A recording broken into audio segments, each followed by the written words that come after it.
Hello. പറയുന്നത് ഞാൻ പ്രതീക്ഷിച്ചില്ല കേട്ടോ. ഞാനിവിടെ കയറി വന്നപ്പോൾ തന്നെ ഞാൻ ഞെട്ടി പേടിച്ചാണ് ഞാൻ കയറി വന്നത്.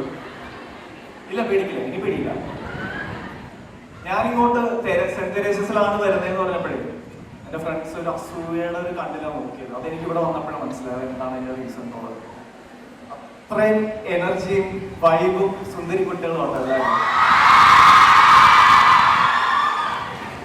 ഞാൻ പടക്കളത്തിന് ശേഷം ചെയ്യുന്ന അടുത്ത സിനിമയാണ് എക്കോ.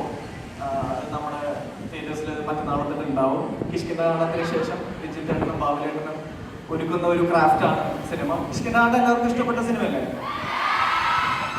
അതേപോലെ ഒരു മിസ്റ്ററി ഡ്രാമയാണ് ഈ സിനിമ. നമുക്കൊരു സീറ്റഡ് എക്സ്പീരിയൻസ് തരാൻ പറ്റും എന്നാണ് ഞങ്ങളുടെ ഒരു പ്രതീക്ഷ. ഇതൊരു തിയേറ്റർ എക്സ്പീരിയൻസ് മൂവിയാണ്. നല്ല വിഷ്വൽ ട്രീറ്റ് ഉണ്ട്. അപ്പോൾ നിങ്ങൾ തിയേറ്ററിൽ തന്നെ പോയി സിനിമ കാണൂലേ? ഓക്കെ, അപ്പോൾ വന്നതിൽ ഒരുപാട് സന്തോഷം. Thank you so much.